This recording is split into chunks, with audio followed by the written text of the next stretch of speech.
নমস্কার বন্ধুরা, কেমন আছো সবাই? বেঙ্গলি কুকিং অ্যান্ড লাইফস্টাইলে তোমাদের স্বাগত জানাই।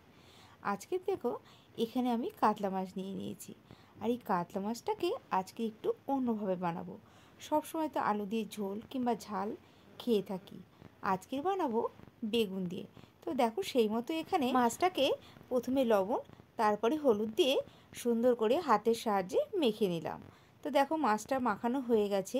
এবার এদিকে একটা প্যান বসিয়েছি, তাতে দিয়ে দিলাম সাদা তেল। তোমরা চাইলে এখানে সর্ষের তেলের ব্যবহারও করতে পারো। তো দেখো, তেলটা গরম হয়ে গেছে। এক এক করে মাছগুলোকে তেলের মধ্যে ছেড়ে দিলাম। দিয়ে দেখো, এবার উল্টে পাল্টে মাছগুলো লাল লাল করে ভেজে নেব। একেবারে ডিপ ফ্রাই করার দরকার নেই, হালকা করে ভেজে নিলেই হবে। হালকা করে ভেজে নিলে মাছটার স্বাদটা কিন্তু ঝোলেতে ভালোই লাগবে খেতে। দেখো, এখানে কিছু মশলা নিয়ে নিয়েছি। পেঁয়াজ, আদা, 4 কোয়া রসুন আর নিয়ে নিয়েছি লঙ্কা। এগুলো একসাথে পেস্ট করে নেব। আর দেখো, মাছগুলো ভাজা হয়ে গেছে। এবার এই প্যান থেকে মাছগুলোকে তুলে নিলাম। তো ওই একই কড়াইতে যে বেগুন আর আলুটা কেটে রেখেছি ওগুলোই দিয়ে দিলাম। দিয়ে দেখো, একটু উল্টে পাল্টে লাল লাল করে ভেজে নেব। যতক্ষণ না বেগুন আলুতে একটু লালচে রং ধরছে ততক্ষণ কিন্তু একইভাবে নাড়াচাড়া করে যেতে হবে। আর হ্যাঁ, এখানে একটু লবণ দিয়ে দিলাম আর দিয়ে দিয়েছি সামান্য হলুদ। দিয়ে দেখো, বেগুন আলুটাকে সুন্দরভাবে একটু নাড়িয়ে চাড়িয়ে নেব। বেগুন যেহেতু একটু নরম জিনিস, তাই বেগুনটা কিন্তু আগেই হয়ে গেছে। তাই বেগুনটাকে প্যানের থেকে এক এক করে তুলে নেব। তারপরে নেব আলুটাকে।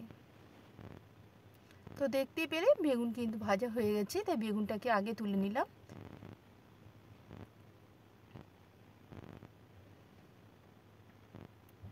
ওই একই প্যানেতে আলুগুলোকে একটু ভালো করে লালচে করে ভেজে নেব।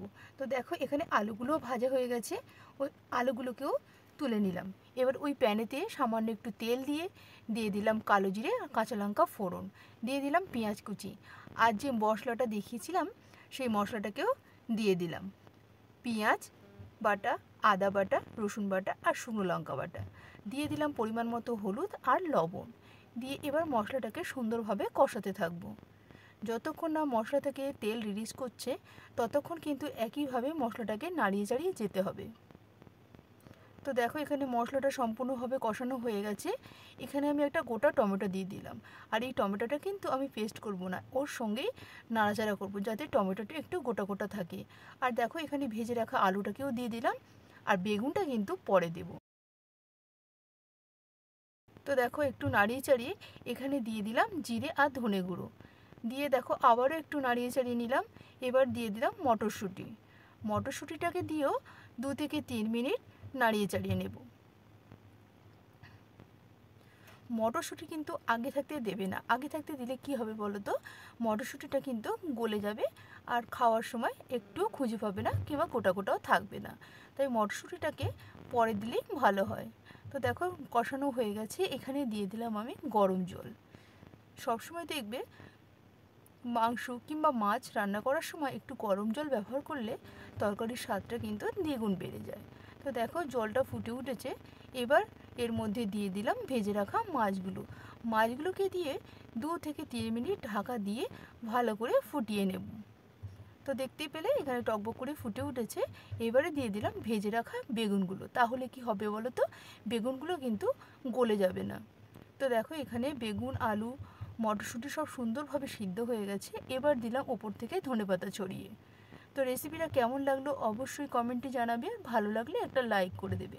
আর আমার চ্যানেলে যদি নতুন বন্ধু হয়ে থাকো, চ্যানেলটি সাবস্ক্রাইব করে প্লিজ আমার পাশে থাকা বেল আইকনটি প্রেস করে দিও। তাহলে কি হবে বলো তো, যখনই কোনো নতুন নতুন রেসিপি ছাড়বো নোটিফিকেশনটা তোমাদের কাছে পৌঁছে যাবে। সবাই ভালো থেকো, সুস্থ থেকো, সাবধানে থেকো। ফিরছি আবার পরের কোনো নতুন রেসিপিতে।